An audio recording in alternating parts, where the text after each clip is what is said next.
back, artistic family. Shanna Gibson Art and Designs. Today I am trying Crackle paste for the first time. I love that effect, and as you guys know, I love texture, and I can't wait to try this medium. Let's get going. So what I know about the Crackle paste thus far is that it should be applied in a thin, even layer using a flat or smooth tool like a scraper or preferably a palette knife. You also should allow it to completely dry for at least 24 hours. However, you can apply paint to the surface and then apply the Crackle paste, which from my understanding makes it pop a little bit more and gives you more of a cracking effect. However, you can certainly still go directly onto the canvas as well. Now my canvas is pre-primed and gessoed, and I thought, just because I'm curious George, that I would opt to not paint the canvas and just apply the Crackle paste directly to it. And that's what I'm doing. I was unsure if I was going to do just the lower portion, but I've decided to do a diagonal because I absolutely love that composition. And I'm just attracted to curves and circular forms. So I'm just going to apply this evenly. And then now I'm using the palette knife just to smoothen out and to make sure it's a little even. But I'm also going in and making just a few subtle designs in there, just so it's not just completely Crackle paste. And voila, it turned out absolutely amazing. Now, I did apply it thin, but this being my first time doing it, I think I went a little too thin, but I'm happy with the results, and I'm going to explain to you why. So here you can see the subtle crazing and cracking. It's a lot smaller, so the thinner the area of the application, the smaller that you're going to get your crazing and cracking, and the lines are going to be smaller. But here, they're mind-blowing. I absolutely love the variation of the thin layers, because the small cracking against the large cracking adds a lot more interest and depth. And then you can also see the marks that I made here with the palette knife, just to add more interest to the design and to create some more flow and movement. So although I could go a little bit thicker, I actually quite happy with how it looks.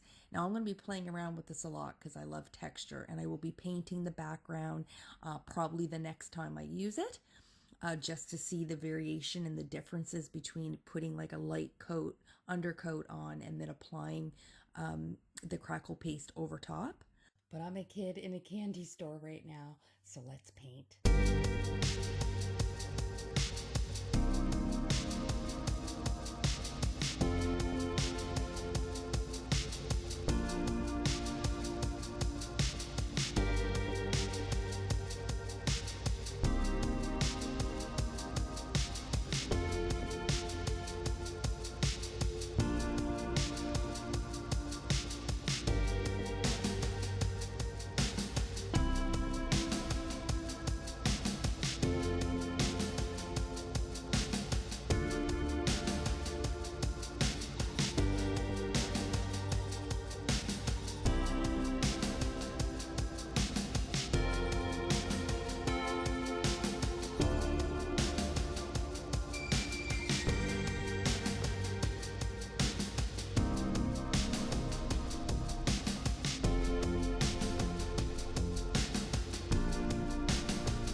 Oh yes, I am hooked on Crackle paste. Absolutely stunning. And you guys know the gold just is that extra pop of elegance that I'm always looking for. I was trying to refrain from using it, but I just said, nope, that's my finishing touch. And boy, does it ever bring that crackle paste texture to life. The silver, the gorgeous reflections of the metallic layers. I absolutely love this. Thank you so much for watching, guys. As always, I appreciate you all. Don't forget to like, share, subscribe, and follow me on my social media.